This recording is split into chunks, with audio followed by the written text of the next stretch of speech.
이 그래프가 이 방법을 사용했을 때 떨어지는 식후 혈당입니다. 아무것도 하지 않은 대조군에 비해 50%가량 식후 혈당이 감소했습니다. 혈당 때문에 만보 걷기 이런 거 하실 필요가 없다는 이야기입니다. 혈당 관리하신다고 무조건 탄수화물 끊으시면 안 됩니다. 제가 반찬 많이 드시고 밥량 줄이라고 항상 말씀드리죠. 그런데 그걸 조절하는 것이 쉽지가 않죠. 아직 습관 들이지 않으신 분들은 힘드셨을 거라고 봅니다. 제가 다 이해해요. 그래서 오늘 제가 여러분들의 이런 고민을 해결해드리기 위해 아주 쉽게 뭘 돈 주고 살 필요도 없어요. 그냥 집에 있는 거 활용해서 혈당을 낮추는 특별한 밥을 만드는 방법을 알려드리도록 하겠습니다. 이 방법은 제가 그렇게 싫어하는 흰 쌀밥을 드실 때도 효과가 있습니다. 흰 쌀밥에 효과가 있다는 말은 잡곡을 때는 더 강력하단 말이겠죠. 1단계는 밥을 지을 때 포도씨유를 한 스푼만 넣어보세요. 1인분 기준이고요. 한 스푼 넣는다고 밥 자체가 기름지거나 그러지 않으니 걱정 마시고요. 일단 해보세요. 이런 간단한 처리만으로도 그냥 혈당이 덜 오릅니다. 못 믿으시겠다면 한번 해보세요. 그런데 여기에 몇 가지 간단한 옵션을 더 붙이면 효과가 훨씬 좋아지니까요. 지금 바로 하지 마시고 좀만 더 들어보고 하세요. 단계별로 좋아지는 방법을 오늘 설명해 드릴 것인데요. 그것에 앞서 절대 놓치면 안 될 혈당을 낮추는, 이건 무조건 따라 하셔야 할, 안 보면 후회할 팁입니다. 비교적 최신 연구라서 유튜브 어디에도 없는 정보이니 일단 보시고 아니다 싶으시면 저를 미워하셔도 좋습니다. 사실 제가 핵심 내용은 보통 영상 후반부에 말씀드리곤 하는데 영상을 끝까지 안 보시는 분들이 많아서 그분들도 고급 정보 놓치지 마시라고 오늘은 중요한 내용을 앞으로 한번 가져와 봤습니다. 바쁘신 분들은 뒤로 가게 하시더라도 제발 이거라도 보고 뒤로 가세요. 아셨죠? 대조군에 비해 무려 3배 가까이 약 없이도 식후 혈당 수치를 20에서 많게는 50까지 낮출 수 있습니다. 식후 혈당이 200이라면 적게는 180, 많게는 150까지 낮출 수 있다는 이야기입니다. 오늘 주제인 혈당을 낮추는 밥과 시너지 효과를 발생시켜 식후 혈당을 안정시키는 팁입니다. 혈당 관리에 운동이 필수라고 하는데 운동이 말이 쉽지 어려운 것이 사실이잖아요. 저도 그동안은 항상 말씀드리면서도 과연 몇 분이나 이걸 따라 하실 수 있을까 이런 생각 많이 들었었습니다. 그런데 오늘 알려드릴 방법은 걱정이 없어요. 마음은 굴뚝 같지만 그동안 몸이 안 따라주는 분들을 위해 집 밖으로 나갈 필요도 없고 TV를 보거나 책을 보거나 유튜브를 보거나 어디서나 앉아서 편하게 혈당을 낮추는 방법, 역시 근육을 이용하는 방법인데요. 비밀은 바로 이곳입니다. 이거 처음 보시는 정보 맞죠? 이게 혈당을 낮춘다니 호기심이 막 피어오르지 않나요? 우리 몸의 중량의 1% 파괴되지 않지만 편하게 자리에 앉아서 최소한의 움직임으로 인체의 포도당 대사를 2배에서 3배까지 증가시킬 수 있는 특수 부위가 있습니다. 우리는 매일 걷거나 움직이면서 하체를 사용하는데 하체 중에서도 걷기나 계단 오르기 같은 일상적인 움직임으로는 자극되지 않는 부위가 있습니다. 바로 가자미근이라고 하는 종아리 쪽 근육이고요. 여기 자극하는 간단한 방법이 있습니다. 이 그래프가 이 방법을 사용했을 때 떨어지는 식후 혈당입니다. 아무것도 하지 않은 대조군에 비해 50%가량 식후 혈당이 감소했습니다. 혈당 때문에 만보 걷기 이런 거 하실 필요가 없다는 이야기입니다. 왜 가자미근을 자극했을 때 혈당이 이렇게 떨어지냐면요, 우리 몸에 있는 모든 근육의 에너지원은 포도당입니다. 식후에 운동을 했을 때 혈당이 떨어지는 것 아시죠? 대부분의 근육은 저장된 포도당과 음식으로 들어온 혈중 포도당을 동시에 에너지원으로 활용합니다. 하지만 가자미근은 저장된 포도당의 양이 극히 적어서 움직임을 지속하려면 혈중 포도당을 사용할 수밖에 없습니다. 강제로 혈중에 있는 포도당을 막 빨아들여야 한다는 이야기예요. 같은 시간 몸을 움직여도 다른 부위에 비해 혈당을 더 효율적으로 사용하니 혈당 더 많이 낮아지겠죠. 같은 시간 걷는 것 대비 10배, 달리기에 비해 3배나 더 많은 산소를 소모하고 포도당을 빨아들이는 양은 가만히 있을 때 대비해서 최소 2배에서 많게는 3배까지 상승했습니다.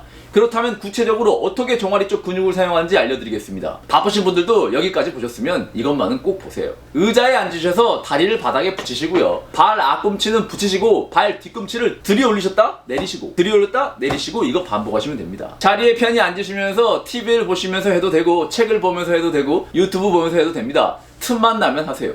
회사원들은 회사 업무하면서도 할 수 있고요. 운전하면서도 왼쪽 발만 까딱까딱 하면서 사용할 수 있습니다. 30분만 해도 혈당 수치를 20 정도 낮출 수 있습니다. 식후 혈당이 200 되는 사람이 식후에 이거 하면 180 된다는 얘기죠. 당뇨 초기나 전 단계에서 20이란 수치가 얼마나 큰 수치인지 아시죠? 오래 하면 할수록 떨어지는 수치는 점점 더 커지니 각자 자신의 몸에 맞게 TV 보시면서 편하게 시도해보세요. 나는 나이가 많아서 안 된다 생각이 드시는 분들도 계시죠. 22세에서 82세까지 젊은이나 고령층이나 모두에게 비슷한 효과가 나왔습니다.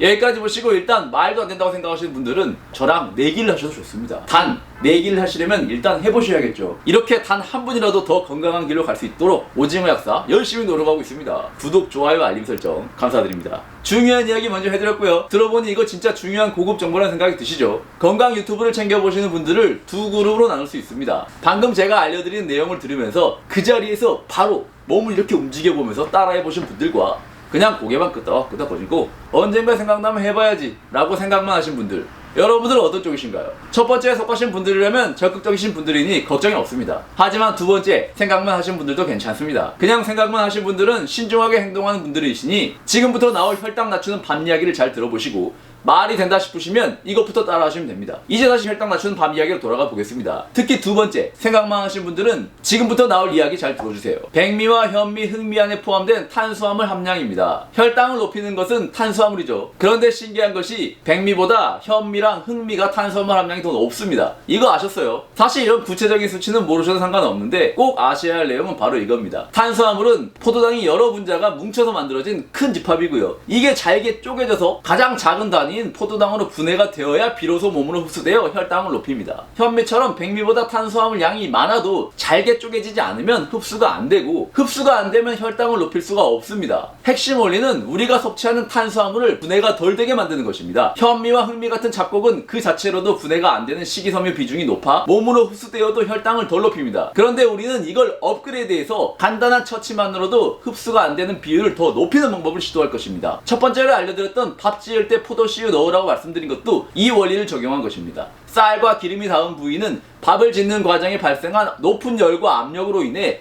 구조적으로 더 견고하게 분해가 잘 안 되는 구조로 바뀝니다. 단순하게 이렇게만 해도 혈당이 덜 올라가는데요. 꼭 포도씨유일 필요는 없습니다. 올리브유도 괜찮습니다. 원래 이 실험의 원조는 코코넛 오일을 사용했는데요. 우리나라에서는 코코넛 오일이 대중화되어 있지 않아 여러분들이 구하기 어려우실 테니 그냥 집에 있는 좋은 기름 사용하시면 됩니다. 콩기름, 카놀라유 이런 거 말고요. 좋은 기름, 포도씨유나 올리브유 넣으시면 됩니다. 2단계, 성능을 더 업그레이드 시키는 방법은 이것을 식히는 방법입니다. 저항성 전분이란 용어 들어보신 분 계실 겁니다. 멀쩡한 밥이 저온에서 12시간을 가만히 놔두면 화학적인 구조가 바뀝니다. 겉으로 보면 그냥 밥인데 밥 안에 화학적 구조가 바뀌어 우리 인간이 분비하는 소화효소로는 이걸 분해할 수 없는 모양으로 바뀝니다.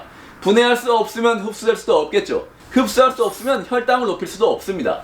그래서 이것이 소장에서 흡수되지 않고 대장으로 넘어가 장내 미생물의 먹이로 활용됩니다. 한마디로 밥이 채소로 바뀌는 마술입니다. 그렇다면 여기서 여러분들이 궁금하실 내용은 냉동실에 넣어도 되는가? 냉동실에 넣더라도 일단 냉장실에서 12시간 식히신 다음 냉동실로 넣으시면 됩니다. 저항성 전분이 가장 잘 만들어지는 온도는 영하 냉동실 온도가 아니라 1도에서 4도 사이의 냉장실 온도입니다. 그리고 12시간을 초과해서 더 오래 넣는다고 성능이 더 좋아지는 건 아니니 밤에 주무시기 전에 넣으시고 아침에 일어나서 드시면 됩니다. 그럼 먹을 때 찬밥은 먹어야 하는가? 이거 궁금하실 분들 계시죠? 저항성 전분은 한번 만들어지면 다시 되돌아가지 않습니다. 냉장고에서 밥을 빼신 다음 전자레인지에 넣어 밥을 따뜻하게 데펴서 드시면 됩니다. 물론 방금 한 밥에 그 찰진 맛은 없습니다. 하지만 혈당 관리하시는데 이 정도는 양보하셔야죠. 이것도 귀찮아서 더 간단하게 하고 싶다, 이렇게 생각하는 분들도 계시겠죠? 1단계가 뭐라고 했나요? 기름을 넣고 밥을 하는 거였죠.